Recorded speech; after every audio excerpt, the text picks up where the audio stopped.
उम्र को गिनतियों में लाकर इसकी तौहीन करते हैं और खुद ब खुद गमगीन हो जाते हैं। लेकिन आज ऐसे शख्सियत से आपकी मुलाकात हम करवाने वाले हैं जो हमारी इस खास मुलाकात का अहम हिस्सा बनने वाले हैं, जिन्होंने जिंदगी के हर पड़ाव पर जिंदगी को इस तरह से जिया मानो हर बार, हर लम्हे में, हर पल इन्होंने कुछ नया सीखा हो।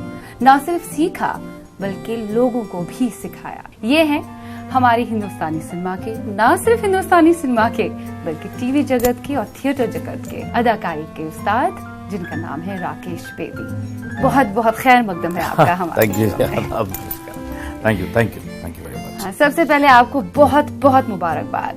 आपके जो प्ले हैं वो बहुत पॉपुलर है, काफी मशहूर है। सालों से आप थिएटर के साथ जुड़े हुए हैं, 40 से ज्यादा साल हो गए आपको एक्टिंग के साथ, अदाकारी के साथ। और जो आपका रिसेंटली प्ले सामने आया, जब वी सेपरेटेड, आपने इसे लिखा है, आपने इसका निर्देशन किया है, उसके लिए बहुत बहुत मुबारकबाद। काफी चल रहा है वो। Thank you. और आप कभी सेपरेट नहीं हुए थिएटर से।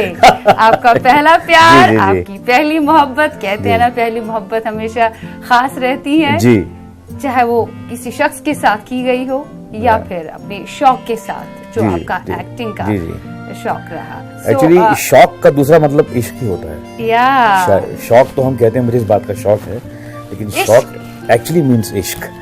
इश्क किसी चीज के साथ हो तो आपको छोड़ता ही नहीं। जी, तो मैं बड़ी प्राउडली कह सकता हूँ जी शिवा जी कि मैं बहुत कम उन कलाकारों में से हूँ जिन्होंने 40 साल में फिल्म, टीवी और थिएटर को कॉन्करेंटली, कंटिन्यूसली जिया है। ऐसा नहीं कि वरना कुछ लोग आते हैं, थिएटर पे कदम रखते हैं और फिर ये सोचे कि एक कदम आगे बढ़ने के लिए है फिल्मों में या कुछ और करने के लिए, और फिर उसको भूल जाते हैं।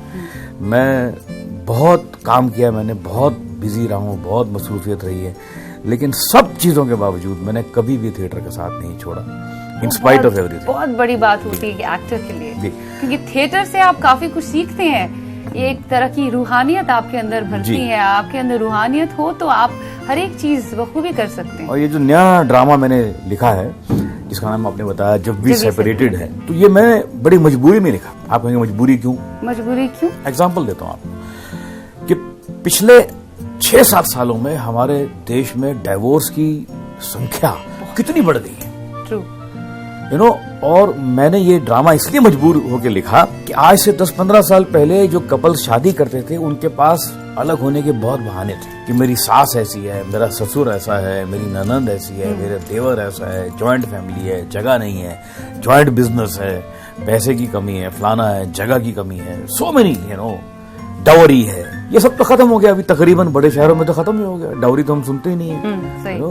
और न्यूक्लियर फैमिली भी है, और इश्क करके शादी कर रहे हैं आप, लव मैरिज करके शादी कर रहे हैं, फिर क्यों जुदा हो रहे हैं? तो ये मेरी मजबूरी थी कि मैं इस बात पे एक प्ले लिखूं कि अब क्यों जुदा हो रहे हैं भाई आप लोग। अब तो सब कुछ है, आप जिंदगी अपने अनुसार आप जी रहे हो, मन मुताबिक जी रहे हो। आपने अपनी पसंद के आदमी से शादी की, लव मैरिज की, अपने पसंद की जगह पे रह रहे हो, छोटा घर है, ना माँ बाप है, ना उसके माँ बाप है, ना आपके हैं, अकेले रह रहे हैं, न्यूक्लियर फैमिली है, फिर भी आप डाइवोर्स कर रहे हैं। तो ये जो संख्या जब बढ़ती जा रही थी, तो इसमें, और आप ये कहिए कि समाज या हमारा कोर्ट या सरकार एक बड़े होने की हैसियत से आपको 6 महीने का वक्त देता है जी, कि भाई आप 6 महीने डिवोर्स दे रहे हो, लेकिन साथ में रह के देखो, शायद काम बन हो सकता है। आपका दिमाग जो है वो शायद यू टर्न ले ले। तो 90% जो कपल हैं वो कहते हैं कि जब 8 साल निकल गए तो 6 महीने और निकल जाएंगे। लेकिन होता नहीं। लेकिन उस 6 महीने को इस्तेमाल नहीं करते वो। हाँ। तो मैंने इन 6 महीनों के ऊपर ये नाटक लिखा कि ये 6 महीने इस्तेमाल करने चाहिए आपको। अगर आपको कोर्ट ने या सरकार ने ये 6 महीने दिए हैं, भरपूर इस्तेमाल करो, तो इसका भरपूर इस्तेमाल करके एक बार फिर से एक रीयूनियन हो जाए, नए एंगल से जिंदगी को देखो। कॉमेडी है बहुत सारी, क्योंकि मैं बगैर कॉमेडी कुछ करता नहीं। कॉमेडी के तो आप उस्ताद हैं। चलिए, इसके लिए बहुत बहुत मुबारकबाद वंस अगेन। थिएटर प्लेस तो बहुत सारे आपने किए। जब आपने शुरुआत की तो दिल्ली में स्कूल के टाइम में ही आपका एक्टिंग का कीड़ा इस कदर आपके दिमाग में था कि आप चोरी छुपे रात को निकलते, इधर उधर फंड्स इकट्ठा करते और फिर पोस्टर्स वगैरह लगवाते, और आपको पुलिस ने एक बार पकड़ा भी था। Oh my God, you know so much. Yes. है ना? सही। जी। कुछ और यादें हैं कि किस तरह से पैसा आप जमा किया करते थे? अपने ही नाटक के पोस्टर लगा रहे थे। हाँ। और उसमें कुछ जो है गेटअप कोई ऐसा था कि जैसे कोई आतंकवादी हो देखने में। हाँ। मतलब तो जब अपने खुद के पोस्टर रात को चिपका रहा था, क्योंकि उस जमाने में क्या पैसे तो थे नहीं। हाँ। और मीडिया ऐसा नहीं था कि आज एक बटन दबाओ तो 1000 आदमी को मैसेज चला गया व्हाट्सएप पे या कहीं। रिसोर्सेज नहीं थे, मीडिया भी नहीं था, तो पोस्टर छपवाओ और लगवाओ। और ये भी पैसे नहीं थे कि किसी को आप अपॉइंट करो या कोई एजेंसी ऐसी, खुद ही छपवाओ, खुद ही रात को स्कूटर पे लगाओ। तो ठंड का मौसम था, वो सब लिपेटा हुआ था, तो लगाया तो पुलिस आ गई, उसने देखा पोस्टर, ये तो कुछ आतंकवादी जैसा लग रहा है। और ड्रामे का नाम भी था जहर। तो पुलिस वालों ने पकड़ लिया, बड़े हाथ पांव जोड़े, भैया देखो हम कलाकार हैं यार, ये तो नाटक है। कलाकार के लिए ये चीजें तो होती हैं, अगर उसको किरदार को जीना है तो एक जुनून होता है ना, एक पागलपंती कहेंगे इसको। जब आपके अंदर वो पागलपंती होती है तभी आप कुछ कर सकते हैं किसी क्षेत्र में। तो वो पागलपंती आपको बहुत आगे लेकर आई। मुझे नहीं लगता कि हमारी हिंदुस्तानी सिनेमा में कोई ऐसा एक्टर होगा, आप वाहिद एक्टर हैं जिन्होंने फिल्मों में काम किया, उसके बाद टेलीविजन में गए, थिएटर में हमेशा रहे। थिएटर के साथ जुड़ाव आपका इतना गहरा रहा कि इससे आप बाहर नहीं निकल पाए। जी, 40 साल में मेरा ख्याल मेरी जिंदगी में एक महीना भी ऐसा नहीं है कि जब मैंने स्टेज पे कदम ना रखा हो किसी न किसी नाटक के लिए। That's true. शुरुआती दौर में आपके चले जाएंगे, जब आपने शुरू किया, क्योंकि FTI से आप बाज़ाब्ता ट्रेन होके आए थे, मतलब एक एक्टर हर एतबार से कैसा होना चाहिए, किस तरह से संयम उसमें होना चाहिए, उस संयम से आप आगे आए और आपने स्वयं से ही काम लिया। टाइप कास्ट कभी ना कभी एक एक्टर होता है। जब आपने शुरुआत की तभी भी इस तरह का ऑब्वियसली एक टैग लाइन लग जाती है किसी एक्टर के लिए, बहुत इजी हो जाता है, फिर उसको टाइप कास्ट किया जाता है, उसी तरह के रोल्स मिलने लगते हैं। जी। तो आपके साथ भी शुरुआत में ऐसा हुआ या फिर इसके शिकार नहीं हुए? नहीं, हुआ, क्यों नहीं हुआ? मेरे साथ क्यों हुआ, सबके साथ हुआ। क्या बच्चन साहब टाइप कास्ट नहीं थे? तकरीबन 20 साल तक एंग्री यंग मैन रहे जी। वो अपनी जगह पे टाइप कास्ट थे। जितेंद्र अपनी जगह पे डांसिंग जैक बोलते थे उनको, जंपिंग जैक, वो टाइप कास्ट थे। धर्म जी ही मैन थे, वो टाइप कास्ट थे। तो हर लेवल पे एक आदमी टाइप कास्ट। क्या है, जब मैं आया था 70s में, मिड 70s में, तो फॉर्मूला फिल्मों का जमाना था कि साहब हीरो है, हीरोइन है, दोनों में इश्क है, एक विलन आएगा, फिर विलन हीरोइन को छीनने की कोशिश करेगा, फिर फुल मसाला, माँ बाप है, हीरो की बहन है जिसका रेप भी होगा, और एंड में एक चेज भी होगी, और या घोड़े भी होगी या कारों में होगी चेज, और फिर एक क्लाइमैक्स होगा, फिर हैप्पी फैमिली पिक्चर होगी। ये हजारों पिक्चर बनी इस फॉर्मूले के ऊपर।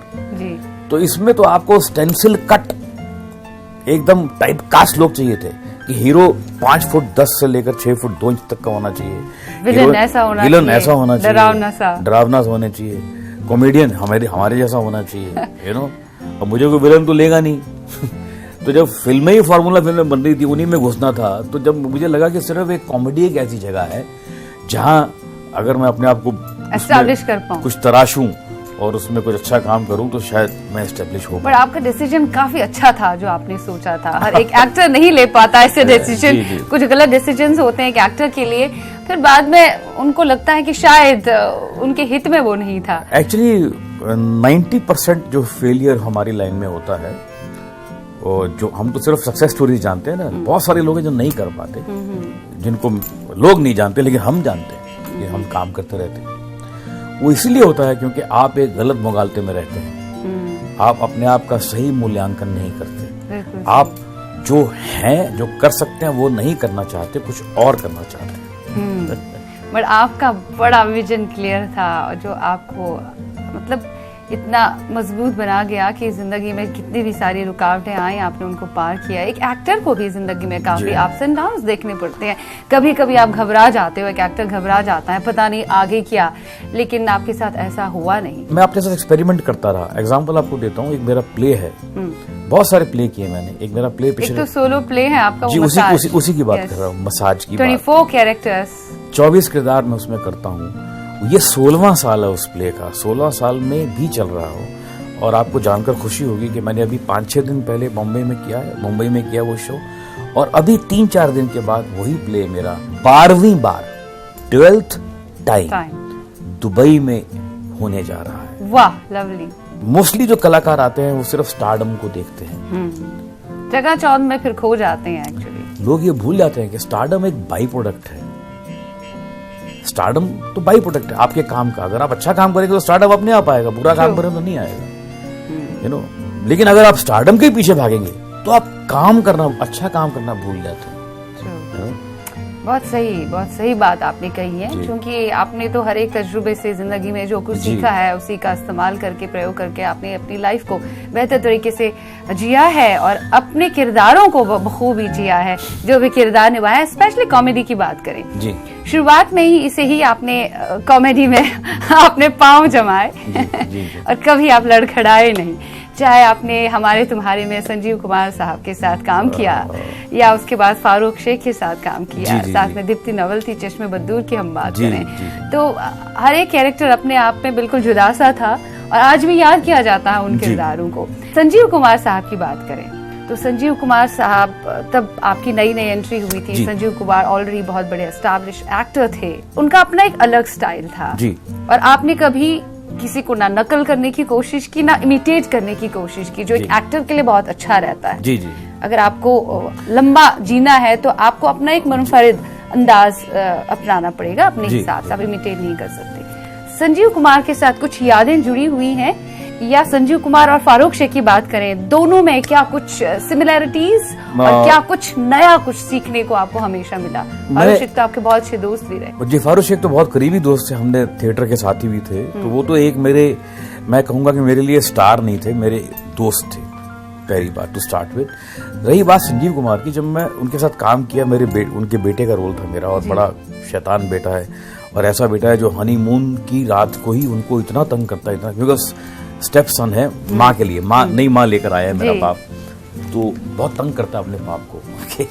गाना वाना गा के, किशोर कुमार का गाना था मेरे ऊपर उसमें। खैर, वो एक निहायत ही अच्छे इंसान थे, निहायत अच्छे एक्टर थे, बहुत बढ़िया उम्दा इंसान थे। और उस जमाने की एक खासियत ये थी कि स्टार जो है वो अपना स्टारडम साथ में लेकर नहीं चलता था। उसका जो स्टारडम था या उसकी जो एक स्टार वैल्यू थी वो सिर्फ पर्दे के लिए थी, पर्दे तक सीमित थी, या ऑडियंस के लिए थी, या देखने वालों की नजरों में थी कि ये बहुत बड़ा स्टार है। अपने कोलीग्स के साथ, अपने सेट पे, अपने को वर्कर्स के साथ, छोटा स्टाफ हो, बड़ा स्टाफ हो, सबके साथ एक बहुत ही बेसिक लेवल पे लोग जिया करते थे उस जमाने में, without any kind of stardom का बोझ अपने कंधे पर लेकर, सर के ऊपर लेकर, एक normal missing that factor these days. आजकल तो टेलीविजन स्टार समझते हैं कि वो शायद बहुत बड़े सेलिब्रिटी है, भगवान की मतलब कि कोख में से निकले हुए हैं। बट ये डिफरेंस तो आपको पता चल रहा होगा 40-45 साल। हाँ, लेकिन मैंने कभी उस तरह से अपने आप को, कभी मेरे बच्चे हालांकि कभी कोसते हैं कि पापा कहीं तो अपने स्टारडम का कुछ तो एडवांटेज लिया करो। मैंने कहा मुझे नहीं लेना है, मुझे जरूरत नहीं है, और मुझे वैसे ही इतना एडवांटेज मिल जाता है कि मुझे कुछ एक्स्ट्रा करने की जरूरत नहीं है। लोग इतनी मोहब्बत करते हैं, फिर उसको एक्स्ट्रा सा क्यों हम दिखाएं, किस लिए दिखाएं, किसको इम्प्रेस करना दिखाएं। और उस बोझ का एक बहुत बड़ा नुकसान है कि एक दिन आप खुद ही उस स्टारडम के बोझ के नीचे दब के मर जाते। स्टारडम चला जाता है, बोझ रह जाता है। तो तो ये तो कई सारे स्टार्स के साथ हुआ है, होता ही है।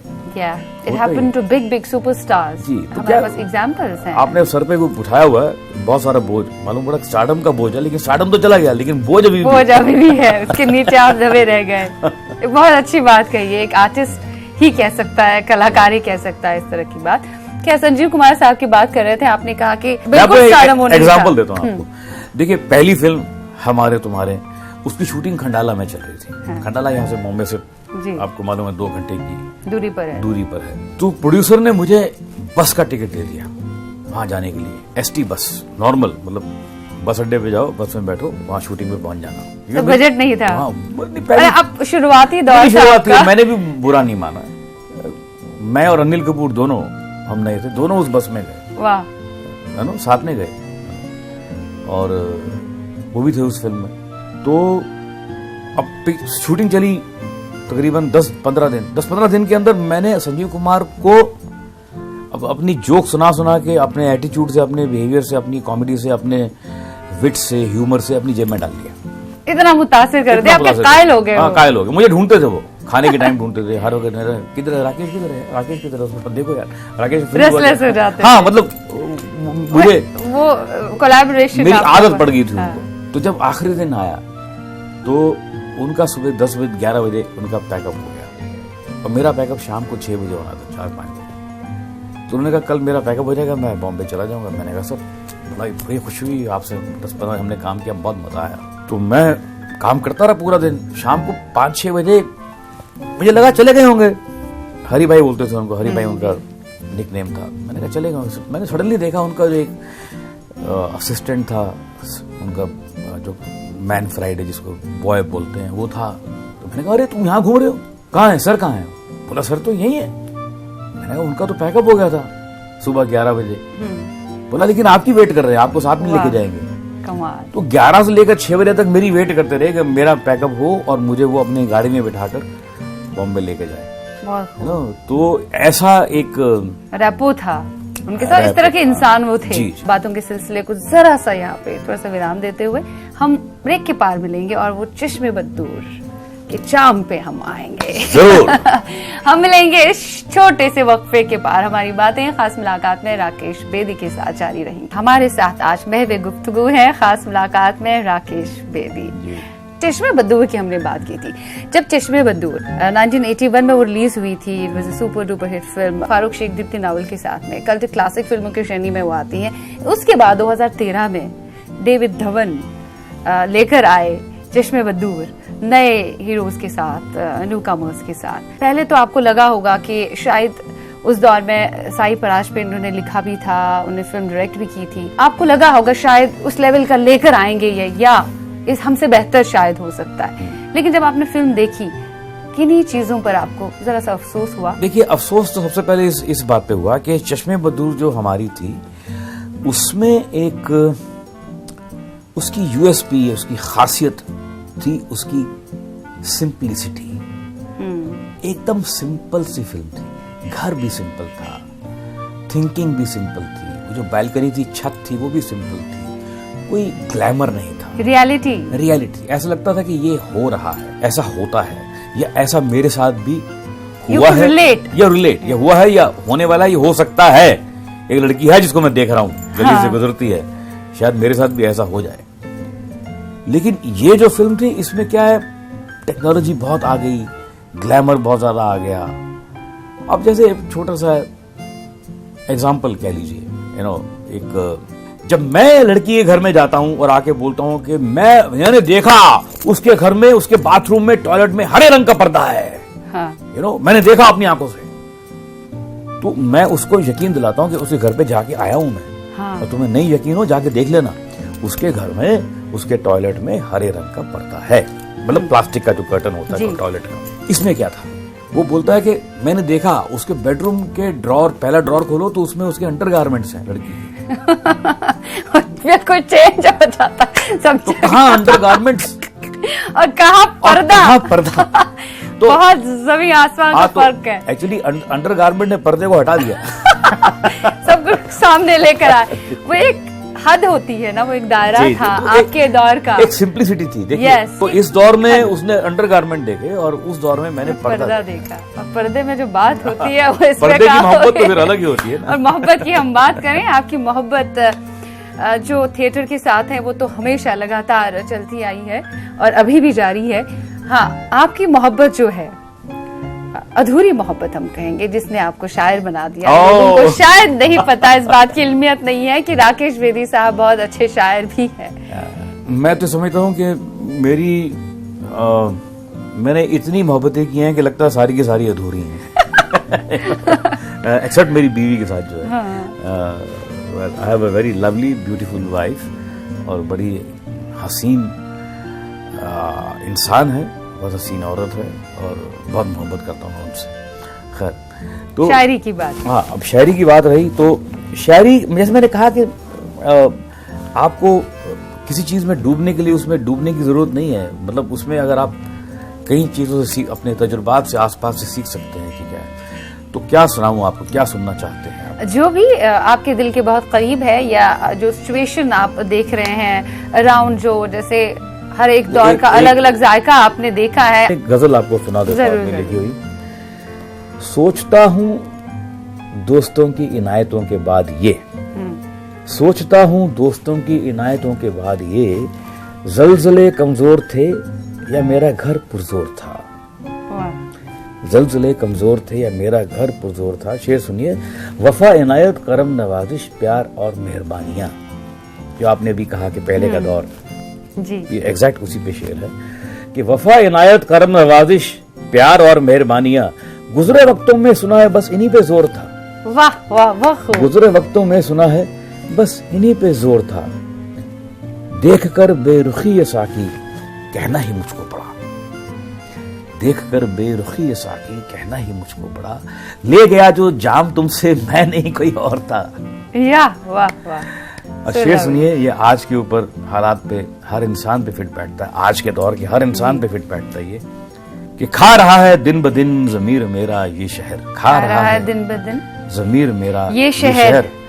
देखा था कल जो आईने में शख्स वो कोई और था। वाह वाह वाह वाह। देखा था कल जो आईने में शख्स वो कोई और था।